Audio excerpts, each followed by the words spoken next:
It now is my very great pleasure to move to the presentation of our honorary graduate. As a university, we give honorary doctorates sparingly, carefully, thoughtfully. These are the highest accolade we can award as an academic community.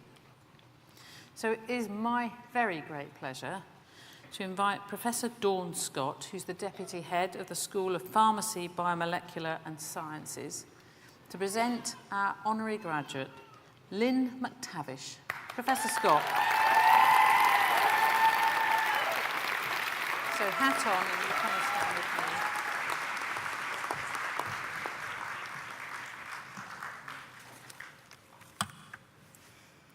Vice-Chancellor, distinguished guests, graduates, families and friends, it is my honour to introduce Lynne MacTavish. When the university considers awarding honorary degrees, it seeks individuals who have not only pushed the boundaries of their field for the benefit of society more widely, but who also reflect the values that are important to us at Brighton: creativity, sustainability, partnership and inclusivity. Today, we seek to honour such an individual. Lynne MacTavish is a leading conservationist and has worked tirelessly to promote wildlife research and conservation science over the past 18 years. She was born in Zimbabwe, where her father worked for the national parks, and this is where her passion for conservation and wildlife began. Due to family circumstances, attending university and pursuing her then dream of being a biologist or a vet was not possible. Instead, she studied a diploma in travel and tourism and worked as a travel agent. In 2000, Lynne's dream of working in conservation finally became a reality when she joined her family in South Africa to help run Manqui Wildlife Reserve. The reserve was initially established as a buffer zone around an explosives factory. Not that you might think the best habitat, but under the careful stewardship of the MacTavish family, the reserve is now home to a thriving 51 species of mammal, including white rhino, buffalo, sable and leopard, over 380 species of birds, and 30 species of reptiles. In 1998, 20 years ago, I had the privilege of visiting the reserve and meeting Lynne's amazing dad, Dougal. Hello, Dougal, he's in the audience. And in 2001, I returned as a new lecturer to meet Lynne and discuss the possibility of running a field course at Manqui for University of Brighton students. 17 years later, with Lynne's expert support, 14 universities and colleges now run field courses at Manqui, giving over 380 students every year first-hand experience of African wildlife conservation and management. This clearly illustrates Lynne's passion to inspire young scientists and conservationists, both to protect the natural world and follow a career in ecology and conservation in which they can make a difference to the future of our planet. But her passions and talents do not end there. She has also been instrumental in the research undertaken at Manqui, and she has co-authored numerous scientific articles. Several research groups and postgraduate students visit Manqui each year to collect vital data on applied conservation and species ecology, including those on the white rhino. She is also one of the founding principal investigators of the Earthwatch Institute project. Earthwatch is an environmental charity that brings individuals together from all walks of life to work for the good of the planet. This includes the general public, corporate employees and educators, all working as citizen scientists alongside world-class scientists to help provide data to solve global environmental issues. Volunteers bring their knowledge, passion and experience to support Earthwatch research. Working with local communities, they improve scientific understanding and inspire change. All the volunteers, teachers and students who have visited Manqui have been astounded by Lynne's passion for wildlife. Through this, she has inspired a global community of future conservationists. Some of you are in the room today. Lynne herself is a rare breed, and few individuals are doing more to protect the white rhino, which is now at risk of extinction over the next 10 to 20 years. This is probably best summed up by a quote from Lynne herself. "I am passionate about conserving wildlife, especially endangered species such as white rhinos. I strive to manage a healthy ecosystem where all species of fauna and flora are studied, researched, and protected. Future generations will have the task of managing and repairing the damage done to the environment by previous generations, and this can only be accomplished through education and awareness. So I am passionate about showing people the beauty of wildlife in the hope that they will gain a deeper understanding of how all species, no matter how big or small, are essential to sustaining a healthy ecosystem." Vice-Chancellor, distinguished guests, graduates, families, and friends. In recognition of her major contribution to wildlife conservation in South Africa and promotion of conservation science at the highest level, it is my honour to present Lynne MacTavish for the honorary degree of Doctor of Science of the University of Brighton.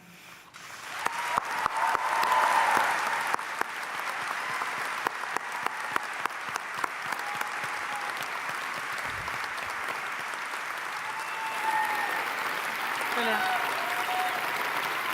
I've got to say these words out loud. Yeah. Brilliant.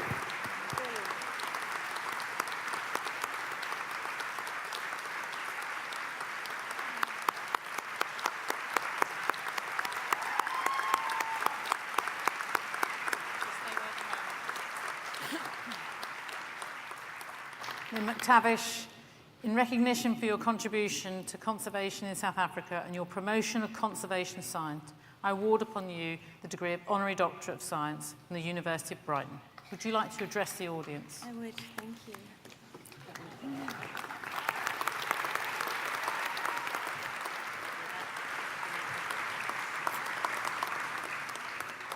I forgot to get my glasses. Vice-Chancellor, distinguished guests, graduates, families, and friends. Firstly, congratulations to all the graduates of 2018. It's wonderful to be here sharing your day with you. I am so humbled to be accepting this honorary doctorate of science. I am grateful to the University of Brighton for recognizing what I've done for conservation. My greatest inspiration is my father, Lynne MacTavish, who's in the room today. He has developed a thriving wildlife reserve from a buffer zone around explosives factory. He had a vision and he was brave enough to do what it takes to develop a reserve that is now thriving ecosystem. We have 51 species of animals, including the endangered white rhino, leopards, brown hyenas, and many other endangered species. Over the years, my father has helped me inspire many students, some of you sitting in the room today, to follow your dreams and to follow a career in conservation and wildlife protection. I'm a very shy girl from Zimbabwe. I was so shy that I had to go to speech lessons to project my voice. But on the saddest day of my life, I found my voice. And here I am standing in front of you today, sitting, weeping next to my beloved rhino, Winnie. There she is there. I found my voice. Winnie had been brutally killed by poachers for her horn.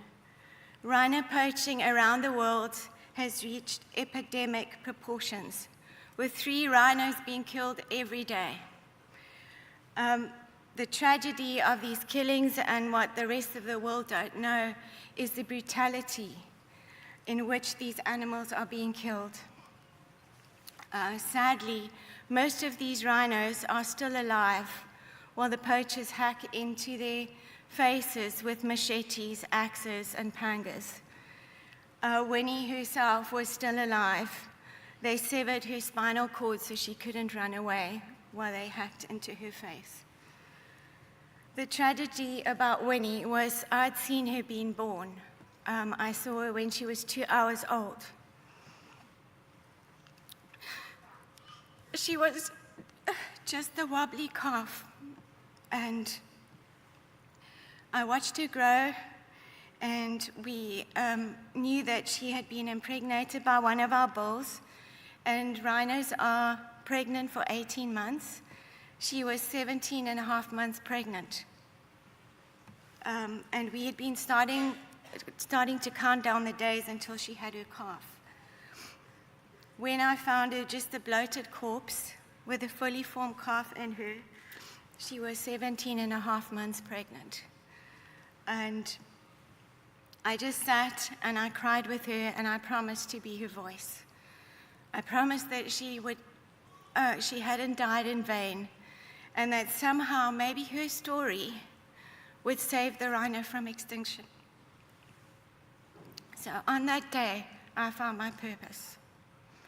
And I think sometimes the saddest, the hardest things that you go through in life will give you your purpose. Since then, for the last 4 years, I've been working with scientists, with Earthwatch, with media to try and highlight the plight of the rhino. And Winnie's story has been on the front page of the LA Times. It has been on the front page of Reddit, 9gag. It's been on ABC News and on Nightline. And it just goes to show if you have enough passion, your voice does count. Never think that just as one individual you can't make a difference. Every single one of you can make a difference. And my passion is rhino. Yours might be something entirely different. But I hope that you find your purpose and are brave enough to fight for something. For the past 18 years, I've been extremely fortunate to be surrounded by some of UK's top scientists. Some of them are sitting here tonight, and they've taught me everything I know about science. I never had the opportunity to go to university, but through them, I've learned everything that I know, and more importantly, I've learned how important science is. Science can change policies. You can lobby government. It gives you the information that you need to move forward. It's hard evidence that without the science, you cannot change these policies. And I'm very fortunate to have so many scientists working with me and joining my cause, and I do believe that we can save the rhino. We are presently losing dozens of species every day. Nearly 20,000 species of plants and animals are at high risk of extinction, and Earth could see another mass extinction. Unlike past mass extinctions caused by events like asteroid strikes, volcanoes, and natural climate shifts, this extinction is caused by us as humans. 99% of currently threatened species are at risk from human activities. But as I look around this room today, I have hope for the future. You have decided to study something which will give you the necessary skills to really make a difference to our world. It says so much about you as people. You are of the 6% of the world that are privileged enough to have a degree. I urge you to do good with your degrees, to make a difference to our planet, and perhaps ultimately save it from mass extinction. Don't ever think that how you live your life doesn't have a massive impact on another person or another animal somewhere around the world. It's difficult to see this impact of your first world lives. I traveled to Peru at the end of 2015 to assess the terrestrial animals of the Amazon jungle. And due to global warming, they are experiencing 80% flooding, and there are animals swimming 30 kilometers from dry land. In southern Africa, we have just come through the worst drought in 100 years. We lost hundreds of animals, and many communities were without water for months. So it's very real to us. My question to you is, are we going to be the generation that is so absorbed by our phones and how many likes we got on social media that we never look up? We never see what's going on under our noses, what's happening to our planet. Or are we going to be the generation to reverse this? And I strongly believe there's still time to do this. Are we going to wait until we have to walk around with oxygen masks until all the wildlife have gone? Are we going to leave a world stripped of wildlife for the next generation? I believe that if there is enough passion and enough will, we can really make a difference, and it's not too late. My passion is the rhino. Yours could be something completely different. Just cleaning the plastic off your beach. Stop drinking bottled water. I am so fortunate to have found my passion in life, to save the rhino from extinction and to keep a corner of Africa safe for wildlife. This honorary doctorate gives me the credibility and will enable me to reach new audiences and governing bodies. It has given me the platform to really make a difference. I am so incredibly thankful to the University of Brighton for recognizing my efforts, and I look forward to many years of achieving goals together. I hope that you all find your purpose, and I hope that it's bigger than you. Thank you.